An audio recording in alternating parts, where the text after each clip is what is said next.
C'est une honte, en plus de se faire humilier, c'est nous on part avoir des propos racistes envers le pauvre Lamine Yamal qui a rien demandé. Il est venu faire son football, il nous a climatisé notre stade bien enfermé et regardez ce que les supporters sont allés lui dire. Regardez attentivement la réaction de Lamine Yamal, il pouvait pas réagir mieux.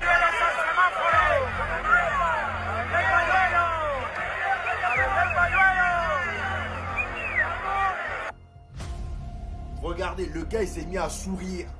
Il s'en fout, il les a fait un clin d'œil. Lui, il est là pour son football et le reste là, il s'en fout. Il les calcule même pas. Et d'ailleurs, pour vous dire, Vinicius a même réagi à ça. Il a fait une déclaration que je vais vous montrer juste après. Et si vous avez remarqué, les supporters n'ont pas seulement attaqué Lamine Yamal, ils ont aussi attaqué Rafinha qui n'en a rien à foutre. Lisons la déclaration de Vinicius et juste après, je vous montre une bêtise qu'a encore fait Gavi. D'après Vinicius, ce qui s'est passé hier au Santiago Bernabéu avec les insultes racistes est regrettable. Il n'y a pas de place pour ces criminels dans notre société. Tout mon soutien à Lamine Yamal, Ansu Fati et Rafinha. Je sais que Madrid et la police vont faire des choses pour identifier et punir les coupables. Magnifique geste de la part de Vinicius qui met la rivalité de côté pour dénoncer cet acte. Tellement l'humiliation d'hier soir là a été grave, même les proches de Florentino Pérez ont témoigné, ils disent "This is a loss Perez will never forget." Pour ceux qui parlent pas anglais, ça veut dire ça c'est une défaite que Florentino Pérez va jamais oublier. Voilà. Et en ce qui concerne Gavi les amis, je vous fais ça dans une autre vidéo pour ne pas que la vidéo soit trop longue.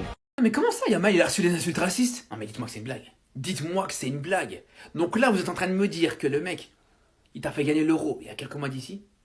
Il a donné une Coupe d'Europe aux Espagnols il y a quelques mois d'ici. Et là, ces mêmes Espagnols-là, il insulte de ça le Marocain. Mais c'est un truc de fou, les gars. Franchement, là, c'est culotté, les frères. Là, franchement, le niveau de débilité de ces gens-là, franchement, c'est incroyable. C'est incroyable, les gars. C'était pas ça le Marocain il y a quelques mois. Quand il t'a fait gagner l'Euro. Quand il a marqué contre la France. En demi-finale, là, t'étais bien content qu'il soit dans ton équipe. Là, t'étais bien content qu'il soit espagnol. Là, à ce moment-là, c'était ni un sale Marocain, ni un sale Guinéen. Et là, maintenant, quelques mois plus tard, parce qu'il marque contre toi dans le Classico, t'es pas content. Mais franchement, ce genre de personnes, elles méritent même pas d'avoir un joueur comme Yamal dans leur équipe. Vous le méritez pas. La vérité, vous le méritez pas. Parce que je vous le dis, les gars, un joueur comme ça, s'il avait choisi le Maroc, s'il avait choisi la Guinée équatoriale, jamais de la vie il aurait été traité comme ça. Il aurait été traité comme un roi du début à la fin. Et là, le problème, c'est quoi? C'est que dès qu'un joueur binational, d'origine africaine, il va choisir une équipe européenne, c'est toujours la même chose. Dès que ça va se passer un peu moins bien, ça y est. Ça sera plus un Français, ça sera plus un Espagnol, ça sera juste un Africain, les gars. Toujours la même chose, les gars, c'est toujours le même. Franchement, c'est honteux. Et j'espère que ça, les joueurs binationaux, ils vont s'en rappeler. J'espère que là, les joueurs binationaux qui sont en train d'hésiter sur leur choix, ils ont vu ça, les gars. Parce que ça sera quelque chose qui ne changera jamais.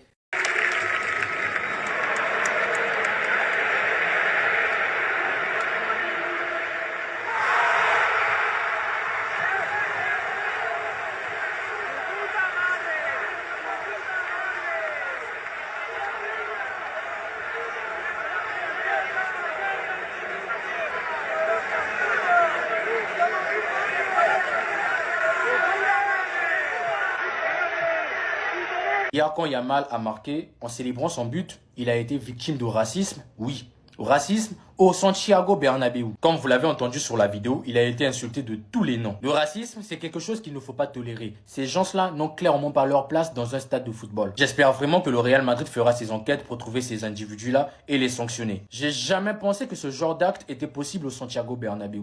En fait, j'ai jamais cru qu'on avait ce genre d'individus dans notre communauté. La même chose, les mêmes actions, même le même énergie que le Real Madrid fait quand c'est Vinicius qui subit ce genre d'acte, le Real Madrid se doit de faire pareil pour Yamal. Ce genre d'acte ne doit pas être impuni. Que le Real Madrid fasse le nécessaire pour sanctionner ces individus. Sinon, je serais grave déçu de mon club. Merci. Merci. Merci le club. Merci le club. Voilà. Après les propos racistes que certains supporters du club ont proférés sur Lamine Yamal, le club a décidé d'agir, les gars. Voici le communiqué officiel.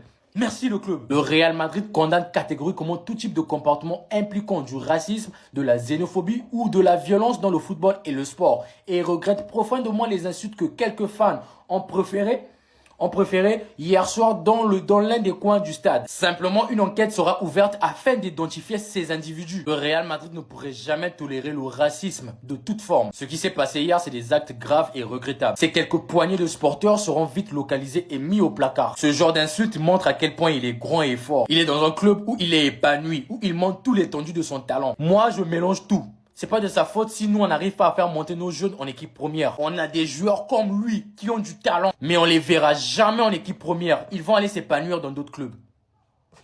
Et moi ça, au final, la vérité finit toujours par éclater au grand jour. Carlo Ancelotti lâche lui. Voilà, vous n'avez pas le même niveau. Je me demande même comment on a pu croire qu'on pouvait battre le FC Barcelone. Depuis le début de la saison, c'est devant nous. On voit Carlo Ancelotti. Franchement, il n'arrive plus. Faut se le dire. Il n'y arrive plus. Laissez-moi vous rafraîchir la mémoire. On s'est fait taper par Lille. Lille qu'elle a là. Après ça, vous pensiez vraiment qu'on allait battre le Barça? En fait, c'est la victoire face à Dortmund qui nous est montée par la tête. Exploit individuel de Vinicius a caché toutes nos lacunes dans ce match-là. Aujourd'hui, comme par magie, tout est sorti au grand jour. Kylian Mbappé et Vinicius, deux égoïstes réunis. Combien d'occasions elle a raté aujourd'hui et surtout, combien de passes il aurait pu faire pour faire mouche? Regardez-moi toutes ces occasions de Kylian Mbappé. Voilà. Ici, il enroule bizarre. C'est sa spécialité qu'il voulait reproduire là. Mais au final, il tire à côté. Ici, t'as l'opportunité de faire la passe à Vinicius qui s'était bien replacé, mais t'as décidé de faire un grand lob. Ici, tu décides enfin de faire la passe à Jude Bellingham, lui aussi il part taper poteau. Franchement les gars, j'en ai marre. Notre inefficacité devant les buts les amis me terrifie. Sans compter le nombre d'hors-jeu que t'as eu. Franchement Kylian Mbappé on dirait un débutant sur le terrain aujourd'hui. Je comprends pas. Le Barça aujourd'hui ils sont venus prendre toute notre dignité. 4-0 dans notre fion. On a fermé le stade pour les emmerder. Au final c'est nous on voulait s'échapper. Là le Barça a désormais 6 points d'avance sur le Real Madrid. Ça va être compliqué de les rattraper. Donc le FC Barcelone jouait très bien le piège du hors-genou. Il nous a fallu seulement un appel de Robert Lewandowski pour faire mouche. Des appels,